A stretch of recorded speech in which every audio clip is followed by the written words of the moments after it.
We all have thousands of digital photos.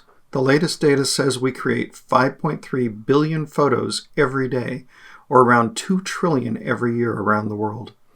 Your digital family photos are part of those vast numbers. Where do you store your family photos now? If the answer is just on my computer, or maybe multiple older computers, on a few old thumb drives, or just on my phone, your irreplaceable memories are at more risk than you realize.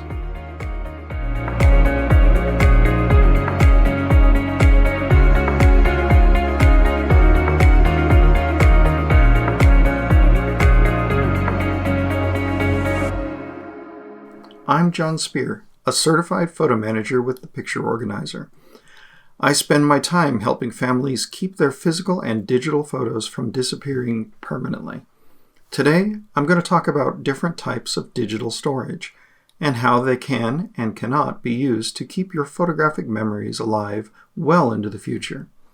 We'll talk about different hardware, using the cloud, and the system the Photo Managers recommends as the best method to ensure your photographic legacy survives. Take a moment and think about the most important digital photos you have. Maybe they're of a deceased family member, your child's first year, or your wedding day. Now imagine they're gone, not just misplaced, but permanently erased. What would you do if your computer didn't wake up tomorrow? Most photos don't get lost because people don't care. It happens because we believe digital means forever. While it can mean that, forever requires a bit of effort. If this sounds like something interesting to you, go ahead and like and subscribe to the Photo Managers channel below. The channel is full of interesting helps for digitizing, managing, and sharing your family photo legacy. Let's start with the different devices you may be using today. There are 3 main types, and a couple of bonus ones, and each one has a specific expiration date. First, the humble USB flash drive. We all have a drawer of these.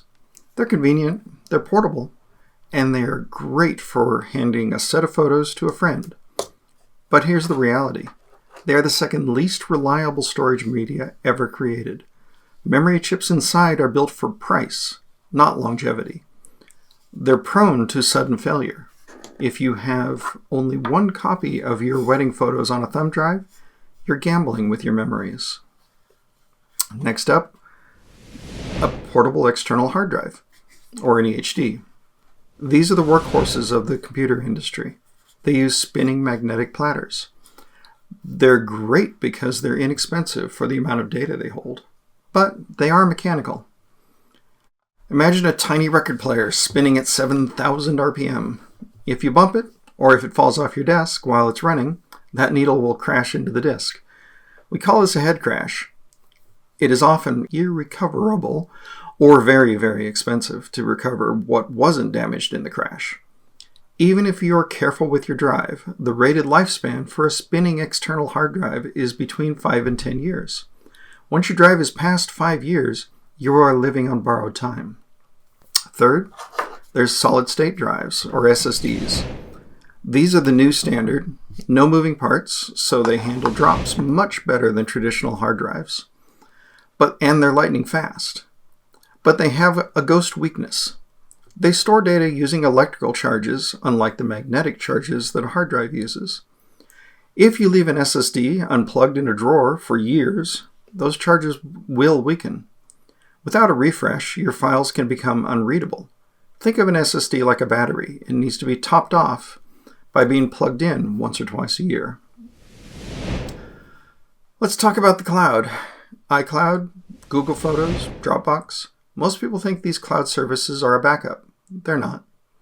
It's a sync service. If you accidentally delete a photo on your phone, the cloud says, "Oh, you want that gone? Okay, let's delete it everywhere." That includes your synced computer. The cloud is convenient for access, but it's subject to the whims of big tech. Accounts get hacked, terms of service change, subscription fees rise. If your entire life is stored on someone else's computer, you don't truly own it. You are renting your memories. As a bonus, there's computers and phones. These are, unfortunately, the worst places to keep your only copy of your digital files.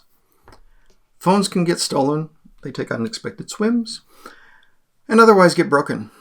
If your photos only live on your phone, it's only a matter of time before the photos might be gone forever. Internal computer hard drives, that's where our photos always start. That's where we organize them, that's where we edit them. However, just like any hardware, they're subject to loss, damage, theft. They're also replaced with new ones, and we never quite get around to moving the photos to the new computer. We leave that for future us. But how many of you remember the password you used on that computer 2 years ago? Another bonus, network attached storage, a NAS, or the personal cloud. It's an alternative to Google or Apple Photos. It's connected to a local network. Sometimes we call it the personal cloud. These are small dedicated servers from companies like Synology that live in your home and can have large amounts of storage. They help save on subscriptions, but they have the same risks of theft or damage in your home where your computer and external hard drives also live. Each of these storage options, with the exception of flash drives, have good pros and some cons, but to keep your photos safe, you need a risk mitigation plan. So, how do we fix that? As professional photo managers, we use the 3-2-1 backup method. This is the gold standard used not just for photography, but for all data in the computer industry. What does it mean, 3-2-1? 3 copies. You need a master collection, plus 2 identical copies. 2 media types. Don't put both backups on the same brand of hard drive. Use 1 SSD and 1 traditional hard drive, or 1 physical drive in the cloud. And the 1 stands for offsite. This is the one people tend to forget. If all of your backups are on your desk and the house floods, you have 0 backups. 1 copy must live in a different physical location, preferably not in the same zip code. Remember the Los Angeles fires of a year ago? Let's walk through how this looks in real life. First, you gather everything onto a master drive. Next, you clone that drive to a second drive. Then, you sync that master drive to a secure backup provider. Now, you're protected against hardware failure, user error, and physical disasters. If this sounds overwhelming, don't panic. This is what I teach my clients. You start by auditing what you have. Do you have photos on old laptops? On an old Facebook account? Start by copying these into one place, one hard drive. Next, invest in 2 quality external drives of at least 1 terabyte in size. More is better, as you don't intend to stop taking photos, do you? Then set a calendar reminder for the first Sunday of every quarter. We call this Backup Sunday.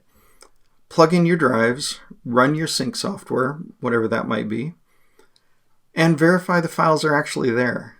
The biggest mistake is assuming the backup worked without checking. Open a few photos, make sure they look fine. Peace of mind comes from verification, not just intention. I know this sounds like a lot of work, but your family's history is worth the effort. You are the librarian of your family's legacy. If you want to make this process easy, the photo managers have created a free digital photo storage safety checklist. You can download it from the link in the description below. Before you go, I want to hear from you. Have you ever lost photos to a crashed drive? Share your story in the comments. It might be the warning someone else needs to hear to finally start their backup process. And also, if you liked this video, hit the like button and subscribe to the Photo Manager's channel for more tips on keeping your memories safe. Thanks for watching.